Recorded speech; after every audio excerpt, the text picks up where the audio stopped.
I wanted to ask, so interestingly, Yes. our clients overlap competitions. Yeah. Bodybuilding, powerlifting. So Yeah. my guys compete on the 11th of October. Yep. Are you going to get coached up like me? If you get one in white, maybe. Oh, you're going to get a white one. Yeah. The only reason why I got the black is so if it gets dirty. I The thought fake of that. tan. I was like, white would look better. Not at a bodybuilding show. Fake I'm only tan. going to get chalk on mine. Yeah, I'm like... So black is actually there's- worse. Yeah, I'm like, there's method to this madness. Yeah. Always wear black to a bodybuilding show. Yeah. Yeah. October. I can get a white one. I can get a white one with like the orange. Like the orange. maybe. Yeah, fuck it. Well, if you I'll don't wear it get anyway. if you don't get orange on the white, like it'll just be black and white. It'll look weird. Yeah, no. I mean, just get me one. Oh yeah, cool. I'm placing my order right now. Sweet. Yeah. Okay. We'll put in Slack. You know the rules.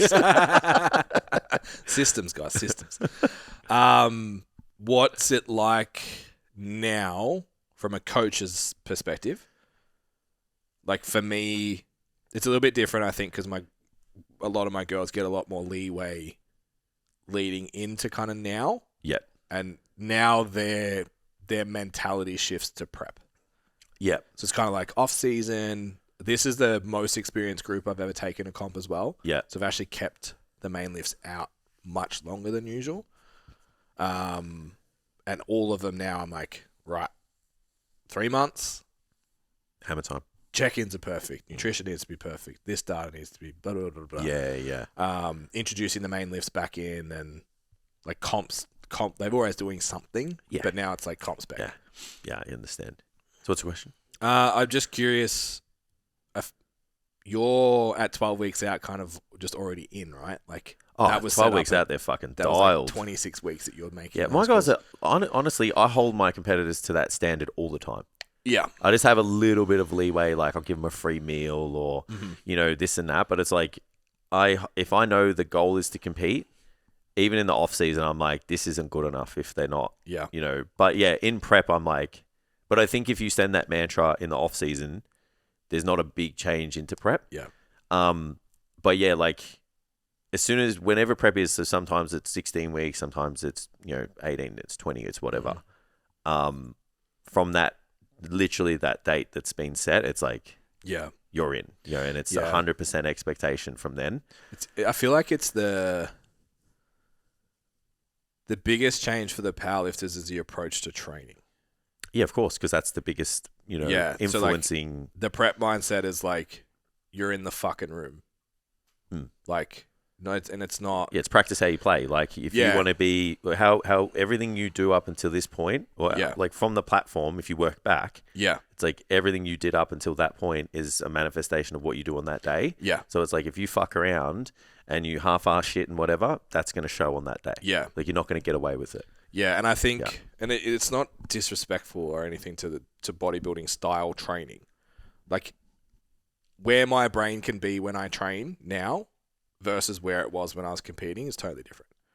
Yeah, I understand. It's like the arousal needs to be controlled. The intent is so much different. It's almost like the emotional energy that goes into a session is, I found, in a powerlifting scenario, way higher. Yeah. To the point now where I'm like, I don't barbell lift now because I know I'll go there. Yeah, I understand. And I don't have it. Yeah, I agree with that to a degree, but I think, how we talked about like do something to 90% because that extra 10% has a trade-off? Yeah. I would argue that the bodybuilders and my clients who are taking it to the 100%, which is the expectation, I would argue it's just as hard. Yeah. Because I watch like Adrian show up in the gym and I watch him show up everywhere and I'm like, because he's the most, he's willing to let you in. Yeah. So he shows you. Yeah. Like the way the bloke trains is fucking, So then I'm like, well, it doesn't matter if there's a barbell on your back. It doesn't matter. Like that he's killing himself in the gym. And then he's got to go and, prep his food and he's tired and he's hungry. And I think the biggest... It's just the style of movement and what it demands of you is different. Yeah. I think the biggest gap is how you feel walking in the door. Explain that. So, like, for Adrian walking in, he has to bring himself up to do that disgusting set on the pendulum. Yeah. Because he's hungry and depleted and sleep's affected and moody and all of that shit. So to get to failure is like, fuck, I have to talk to myself to do this. Whereas like for a powerlifter, 9 times out of 10, you're not in a position like that. Fucking getting slogged. Yeah, of course. To make weight or whatever, yeah, especially absolutely. my team. Yeah. So it's like, instead, it's just to convince yourself you can lift the weight that's in front of you. Oh, of course. That kind of thing. Yeah. Yeah, it's interesting. But from an expectation and coaching perspective, set the rules, set the expectations, make sure they understand what they are. Yeah. You know the deal. Like you would have had a little pep talk with everyone beforehand. So yeah, like they should be able to understand what to expect from you as well. Yeah. And I feel like if you lead with that, then you're like, well, this is what I expect from you. And then you're just upholding that stuff. Yeah. Most of the time I feel like correct me if I'm wrong, your clients may behave a little bit differently, but because my guys, I feel like if you compete, you're a high achiever. Yeah. Like because you're wanting something more, you're willing to do, like it's different between like getting in shape and then competing. Yeah. It's just a totally different, and it's the same as like getting strong in the gym and hitting the platform. Yeah. So for me, I'm trying to manage their expectations of themselves, because they're always like, am I doing enough, coach? Yeah. You know, do it. Maybe that's what it is. Do it. Because in their check-ins, I always get, I'm willing to do whatever it takes. I'm willing to do more. So they're always like, I feel like I can do more cardio. I feel like I can eat less. I can feel like you can. So they're telling me like, I'll fucking do. If there's a brick wall, I'm going through it. Absolutely. Yeah. And you're almost going like, I need to make that call at the right time. Yeah. So just because they say they can do it, doesn't mean you pull it or push it. You go, right, I'm happy that you have that. Now's not the time, or we don't need to. You're giving everything you got. Because most of the time, like they just want to know they're doing a good job, right? Yeah. So thinking about it, like, and when you were saying like the standards and stuff, it's like nothing slips for my guys either in terms of expectations off season. It's actually my attitude more than theirs. Yeah, you're like, oh, they're in off season, like give them. I'm like, I had one of my girls like, can I bench yet? I'm like, do you want to bench 5s for the next 20 weeks? Yeah. And she was like, oh, fuck, no. Yeah. I'm like, okay, keep hitting the dumbbells. Yeah. It's like I'm trying to call it arousal, call it mental load, call it whatever. You're trying to bring their best at the time that they need. Just like make training fun. Yeah. Have the best time you can, catch a pump, work on your body composition. Yeah. And you'll still, in a roundaboutish way, improve all of your lifts anyway. Yeah. And then now that flips to like, every single rep looks the same. Every approach to the bar looks the same. Every week is .I cross T. Yeah. Yeah. I think it's my perception of it changes from it'd be more talking of them down to like calm down to like, okay, now we can be neurotic. Yeah, all of those things that you've wanted to do, like you now have the green light to do them. I'll let you be neurotic for 3 months. Yeah. So it's good. It's only 12 weeks. Well, it helps. Yeah. That's like obviously they're experienced, so sometimes it's a little bit longer. Yeah. For people who aren't as proficient on the bar. Yeah. It's common methodologies in terms of coaching overall, I feel. It's just like, managing effort, managing expectations, managing, those expectations of what's required. Yeah. It's just how you do it is different. Yeah. And then like, the conversations you're going to have 4 weeks out are going to be different to the conversations we have 4 weeks out. But it's like, it's all to get them to be their best on a certain day. Yeah. I think the other thing too is like the ones that are prepping now, like I have other people competing at different times, but like I have a group of 5 doing the same day. Yeah. So it's like, I think Matt's like 7 weeks out. So he's been kind of pushing in. The girls are 11 and then he's doing Christmas. So we're ages away for him. Yeah. And Mike, if you're listening, you're also doing that comp. He doesn't know yet. Locked in, mate. So that's also different. It's like group coaching almost. Yeah. Whereas like, all right, they've got a group chat. They've got, you know what I mean? Like everyone's honing into that goal. And I think the variances to the individual in a powerlifting sense is a little bit smaller than it is for bodybuilding as well. If all my guys laid out their protocols together, like they're all different. Totally different. Yeah. Different macro splits, different cardio, different training. Yeah. Different everything. Yeah. Whereas mine would be more the coaching style is different. Absolutely. Because but remember the end outcome is for you guys is so defined. Yeah. Because it's like the task is what you guys do. So of course the training is going to reflect that, right? Yeah. my guys, it's not what they do in the gym is influential with the outcome, but the outcome is posing their body. Yeah. So it's very, very different. Yeah, and looking a certain way. Yeah, yeah. That's one thing I like, reflect and make myself aware on is like when I look at everyone's plan, it's kind of like nice and humbling that I know they're all different. Yeah. Just from a coaching perspective, like I don't want to be that person that just like, yeah, this is how we do it. Yeah. And they're all got the same calories and the same cardio and all that. I mean, don't get me wrong, they usually all end up very similar. Yeah.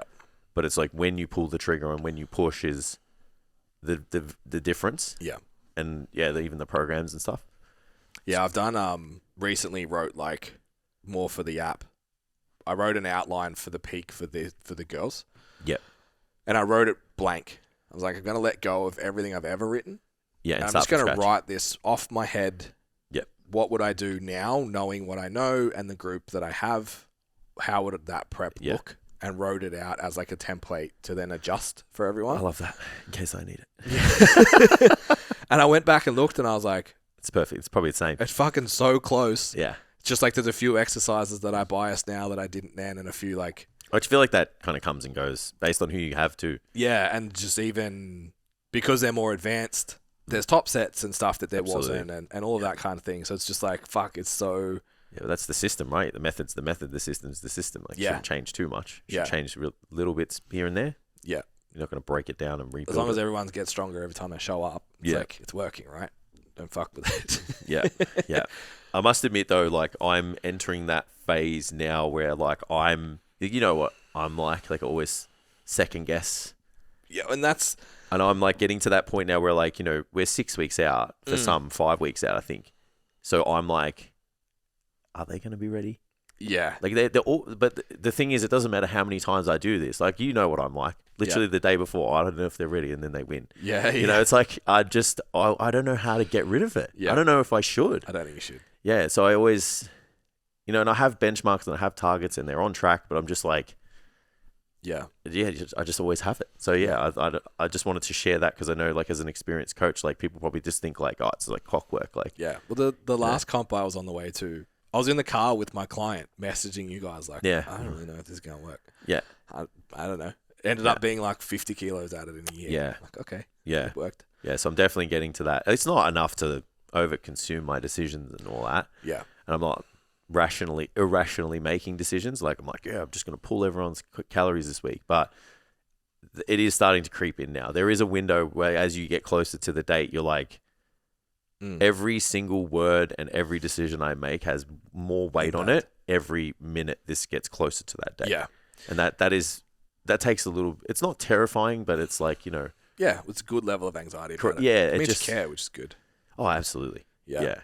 Even like I go to comps sometimes, I'm just like, and just watch some coaches that like don't even see their clients on the platform and shit. Yeah. I'm like, man, I'm...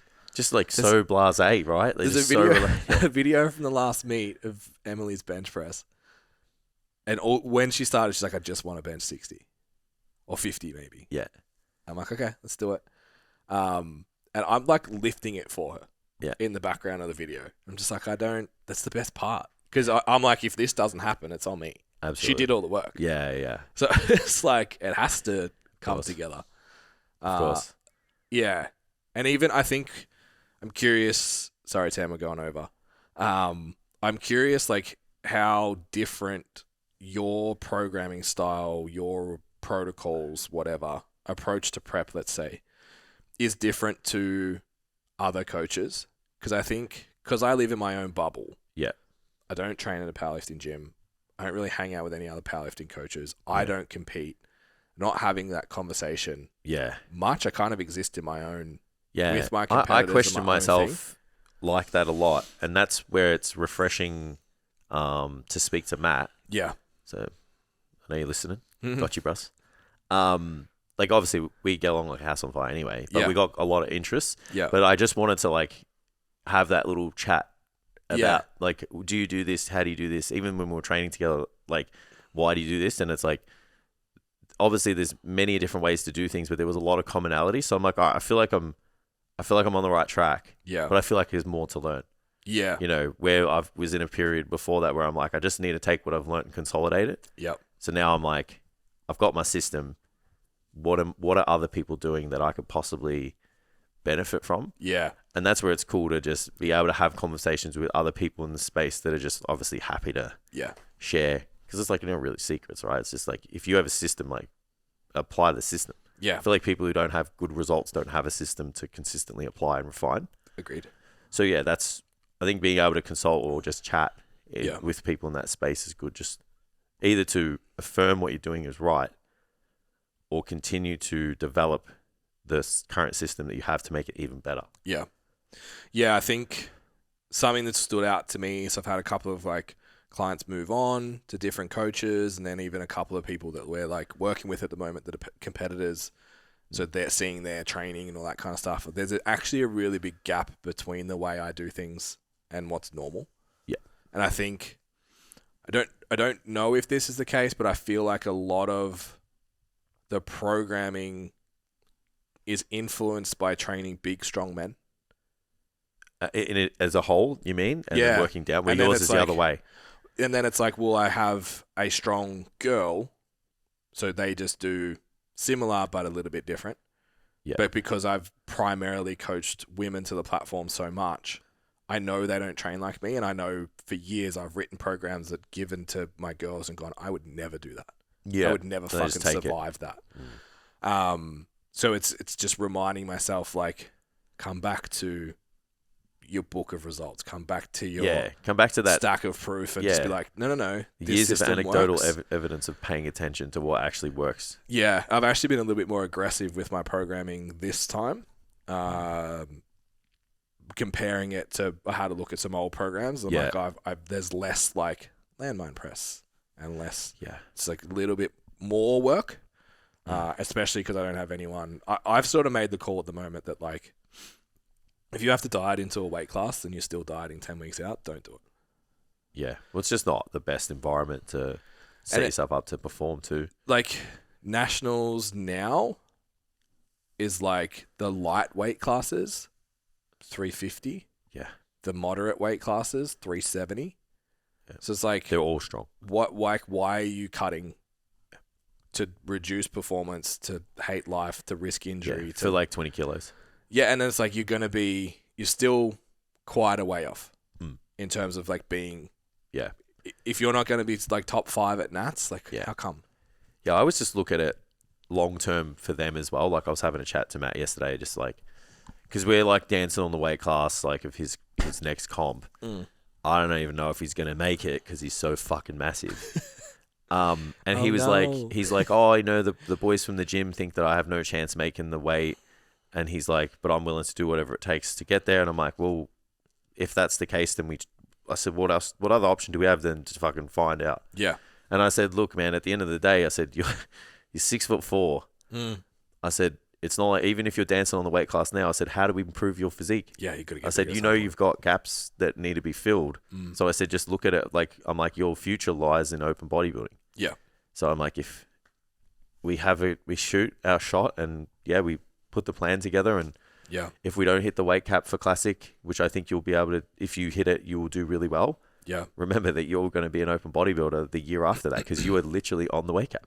Yeah. Like, I've had 2 of my girls that I've done cuts with in off season that are now within like 3 kilos of the next weight class down. And both of them are like, can we drop? Yeah. I'm like, no. We did this so you could eat. Yeah. And net, you want to have more muscle. You want to be this. You want to be this. You want to be this. Yeah. So let's go. Yeah. Don't make yourself smaller and weaker. Yeah, of course. Yeah.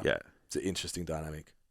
Just managing the client's expectation and then your long-term vision. Yeah, and reminding them what their long-term vision is too. Absolutely. It's like, one of them, like, you want to be fucking jacked. Yeah. She's like, yeah. I'm like, so we don't want periods that are going to take you away from it. Yeah, let's not spend another 3 months fucking starving. Yeah, especially when it's so hard to put the muscle on. It's easy to lose weight. It's hard to put the quality muscle on. Yeah. Or muscle on. I hate saying quality muscle. Like muscle. It's just I'm just a bro. Like, it's like, what? Is there muscle that's not good quality? It's called body fat. It should be quality weight and then just muscle. Yeah. Yeah.